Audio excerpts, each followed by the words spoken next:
예수님은 우리에게 어리석은 부자의 비유를 통해서 탐심을 물리치고 하나님에 대해서 부요한 삶을 살아야 된다라고 하였습니다. 그 이유는 혼인집에 다녀오는 주인이 언제 돌아올 줄 모르는 이 주인을 기다리는 종들과 같이 맡겨진 대로 깨어 준비하고 있어야만 하기 때문입니다.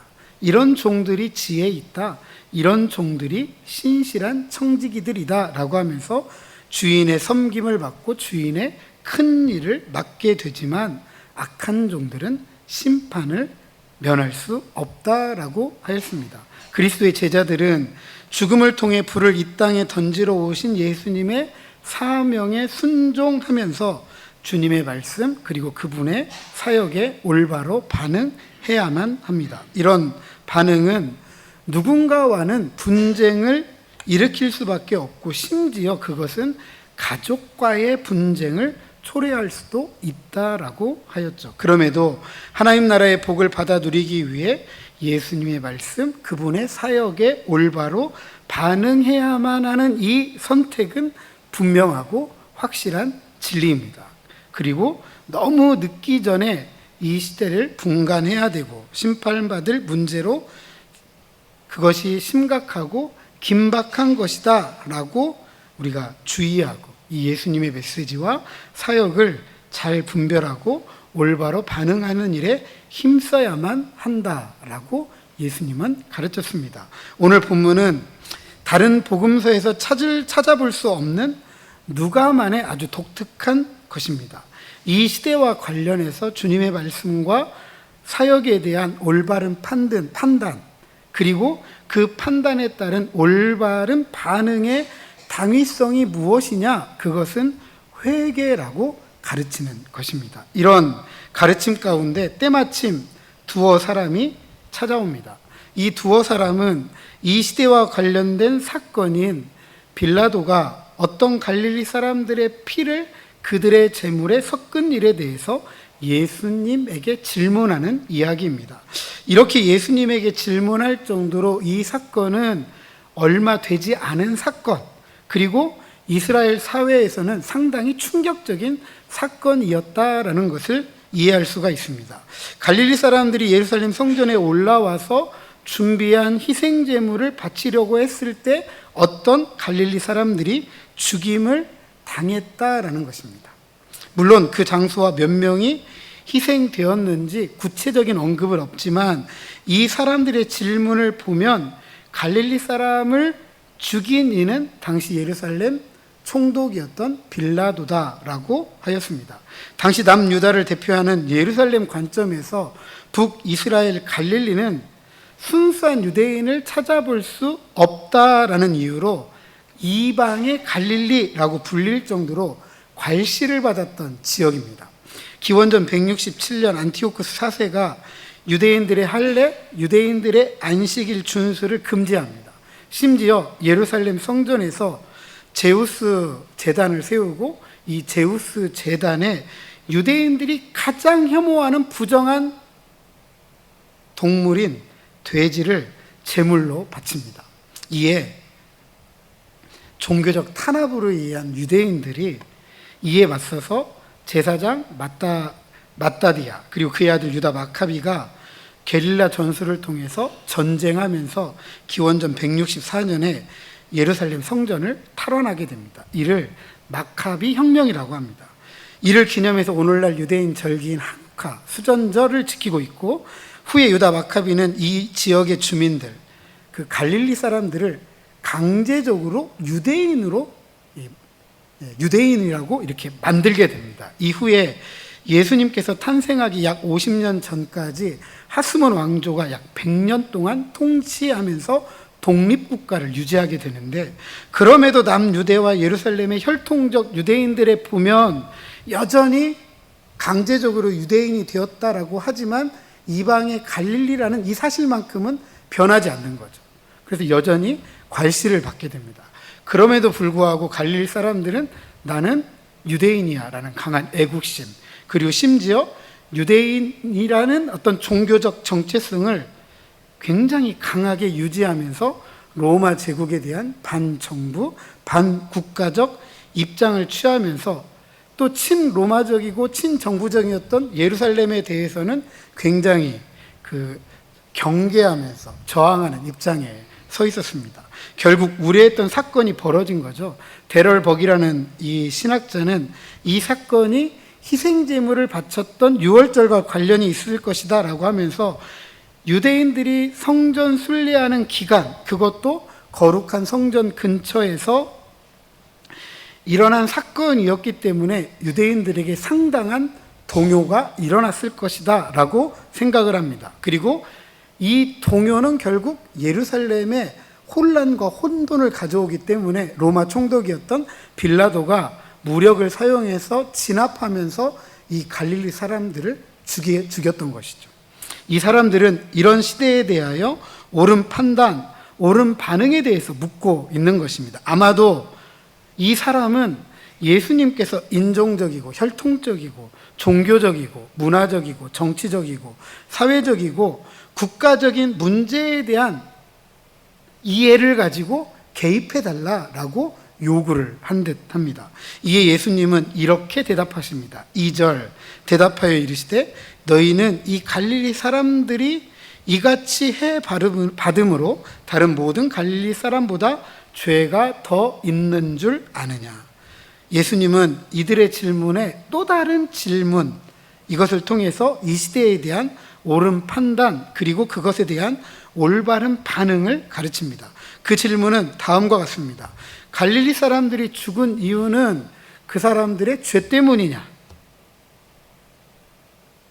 그들의 죄가 갈릴리 사람들보다 더 크기 때문에 죽었느냐? 하나님께서 그들의 죄에 대해서 심판하신 것이냐라고 묻고 있는 것입니다.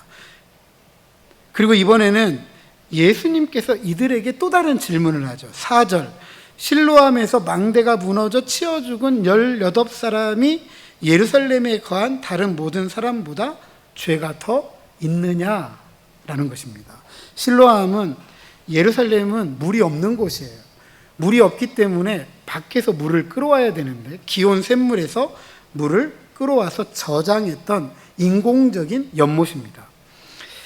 식수원과 실생활에 필요한 물을 지키는 것은 굉장히 중요하죠. 그래서 이 못을 지키기 위해 망대를 세웠던 것입니다. 예루살렘 성벽 남쪽과 동쪽이 마주치는 지점에 이 망대를 세웠는데 사회, 문화, 종교, 정치 등에서 그 중요성을 갖는 예루살렘에서 그것도 거룩한 성전을 포함한 거룩한 도시 예루살렘에서 그리고 예루살렘 거룩한 시민들이 실생활로 먹고 쓰고 있는 이 물을 지키는 망대를 세우는 일을 하는 이 사람들이 죽었다. 그러면 자기들 죄 때문에 죽은 것이냐? 아니면 예루살렘에 거주하는 사람들보다 죄가 많아서 죽은 것이냐? 하나님께서 심판하신 것이냐라고 다시 묻고 있는 것입니다. 굉장히 도전적인 질문입니다. 보편적이고 일반적으로 받아들여지고 통속적인 기독교에서는 권선징악, 인과 응보적인 관점에서 이야기를 합니다. 바리새인들도 이렇게 생각했고 그것은 순종하는 자에게는 축복이, 불순종하는 자에게는 저주라는 신명기 말씀에 근거한 것이기도 합니다. 그런데 예수님 당시에는 이렇게 생각했어요. 그걸 역으로 이용을 했습니다. 축복받는 자는 순종한 자이고 저주받은 자는 불순종한 자라고 적용을 합니다. 그리고 저주받은 자 안에는 가난한 사람들, 병든 사람들, 귀신 들린 사람들, 이런 사람들, 이방인들 포함이 됩니다.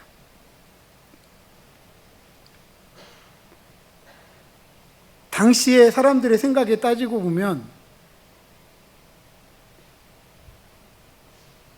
농촌에 사는 우리들은 다 저주받은 사람들이죠. 적어도 나라에서 30억인가요? 35억이 그래도 부동산으로는 좀 크다. 가지고 있다라고 하니까 그 정도는 돼야 축복받은 거죠. 이게 그 당시 보편적인 인식이었어요. 근데 우리도 그렇게 생각하지 않으시나요? 뭔가 문제가 생기고, 뭔가 아프고, 뭔 큰 병이 들고, 그러면 뭐 잘못했기 때문에, 뭘 못했기 때문에, 우리도 이렇게 이야기하잖아요.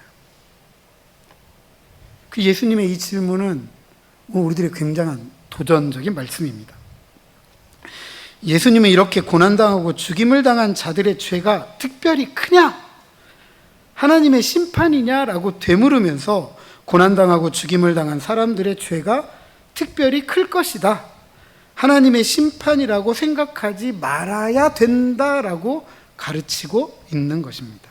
오히려 예수님은 다른 사람을 권선징악, 인과응보의 관점에서 판단할 것이 아니라 자기 자신이 옳은 판단을 통해서 선택하고 그 선택에 따른 올바른 반응을 해야 된다라고 가르치고 있습니다. 그래서 3절과 5절에 이렇게 가르칩니다.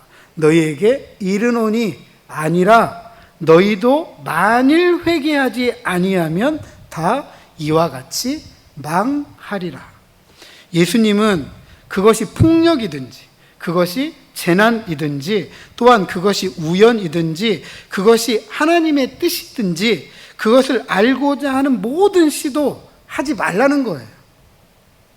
하지 말라는 거예요.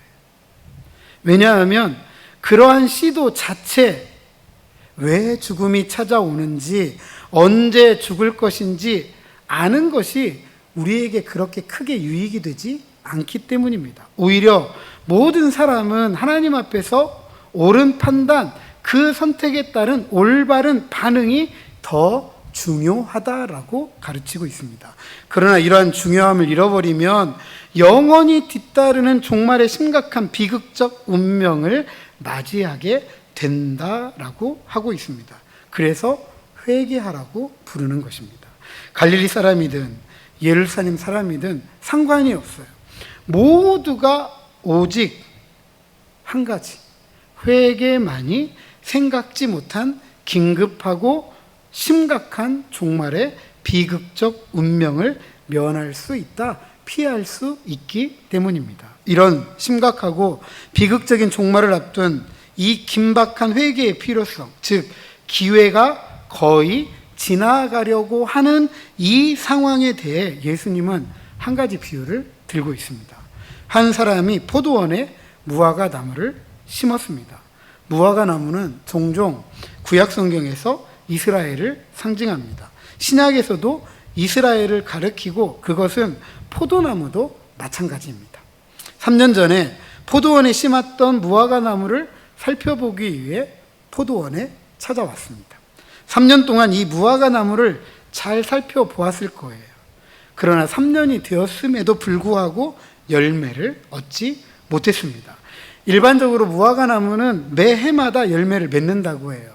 그런데 매해마다 찾지 못했고 3년째에도 기다렸는데, 다시 말씀드리면 포도원 주인 입장에서는 충분히 기다렸는데 더 이상 이 무화과 나무에서 무엇을 기대할 만큼 관리할 필요, 이유를 찾지 못했습니다. 포도원에 심겨진 무화과 나무가 열매 없이 그리고 앞으로도 열매를 맺을 가능성이 없다라고 판단을 한 것이죠. 그렇다면 이 나무가 포도원의 한 자리를 차지한다는 것은 결국 포도나무가 얻어야 될 필요한 양분을 빼앗는 것밖에 되지 않고 그 자리에 포도나무 한 그루를 더 심을 수 있는데 그 자리를 차지한 것밖에 되지 않습니다. 그러면서 포도원 주인은 포도원 지기에게 불평을 늘어놓으면서 찍어버리라고 이야기합니다. 이렇게 무화과 나무를 제거하면 포도원이 훨씬 더 좋은 환경, 더 나은 상황에 놓이게 된다라고 판단을 했던 것이죠. 하지만 포도원 지기가 포도원 주인에게 요청을 합니다. 8절과 9절 같이 한번 읽어보겠습니다. 8절 9절입니다. 시작.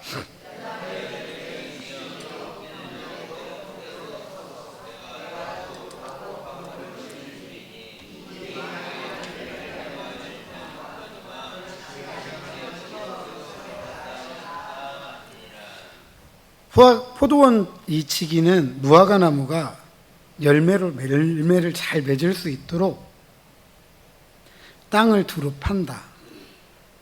거름을 충분히 주겠다. 그러니까 땅을 잘 파가지고 공기의 흐름도 좋게 하고 영양분이 잘 흡수가 될 수 있도록 관리를 하겠다.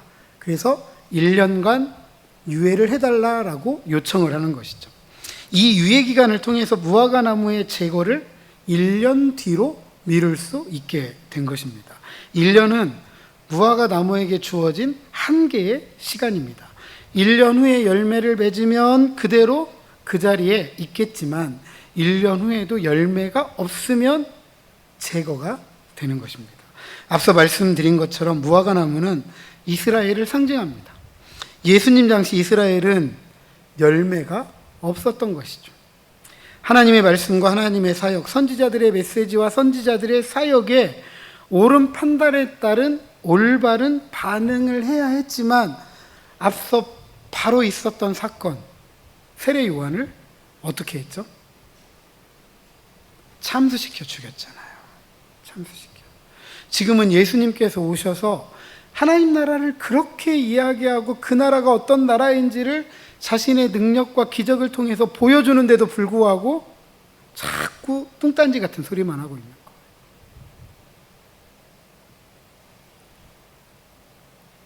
그래서 다시 1절에서 5절에서 강조했던 것처럼 회개의 필요성에 상응합니다.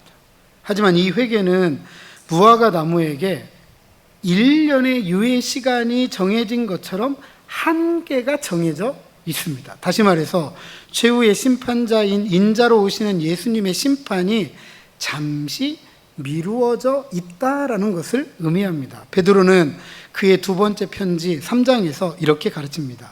사랑하는 자들아, 주께는 하루가 1000년 같고 1000년이 하루 같다는 이 한 가지를 잊지 말라. 주의 약속은 어떤 이들에게는 더디다고 생각하는 것 같이 더딘 것이 아니라 오직 주께서는 너희를 대하여 오래 참으사 아무도 멸망하지 아니하고 다 회개하기에 이르기를 원하시느니라.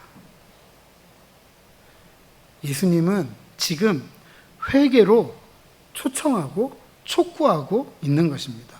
주님의 말씀과 주님의 사역의 옳은 판단에 따른 올바른 반응이야말로 하나님 나라의 복을 받아 누리는 것입니다. 반면에 유예된 시간이 다 흘러갈 때까지 주님의 말씀과 주님의 사역에 올바로 판단하지 않고 올바로 반응하지 못한다면 어느 누구도 이 심판은 피할 수 없다, 면할 수 없다라는 것입니다. 이처럼 회개는 긴박함을 요구받을 정도로 중요한 것입니다.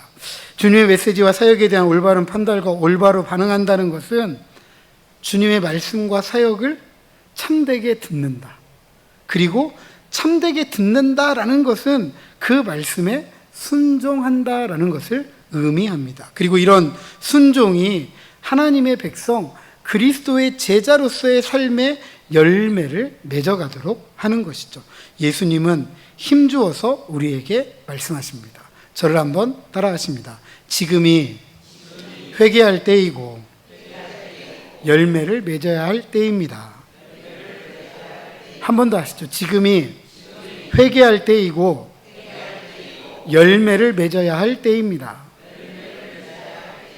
사랑하는 성도 여러분, 오늘 본문을 읽다 보면 갈릴리 사람이 3번이나 등장을 합니다. 그리고 예루살렘과 대조가 됩니다. 왜 누가반의 독특한 본문에서 이것을 강조하고 있는 것일까? 예수님은 예루살렘 사람이에요? 갈릴리 사람이에요? 어디 사람이죠? 예수님의 고향은 어디죠? 나사렛이잖아요. 나사렛 사람 예수. 그래서 예수님을 나사렛 예수라고 하잖아요. 나사렛은 갈릴리예요. 갈릴리. 예수님은 갈릴리 사람입니다. 그런데 이 갈릴리 사람이 지금 예루살렘으로 올라가고 있어요. 한 걸음 한 걸음. 왜 예루살렘으로 올라가고 있죠? 별세하려고, 죽으시려고 올라가는 거예요. 갈릴리 사람이 예루살렘에 올라가서 죽으려고 지금 한 걸음 한 걸음 가고 있는 거죠. 자신의 별세를 위한 예루살렘, 예수님에게는 부정적인 장소이죠. 결국 예수님은 예루살렘에서 유대 지도자들과 로마의 폭력에 의해서, 특별히 로마 총독 빌라도의 손에 의해서 처형당하게 됩니다.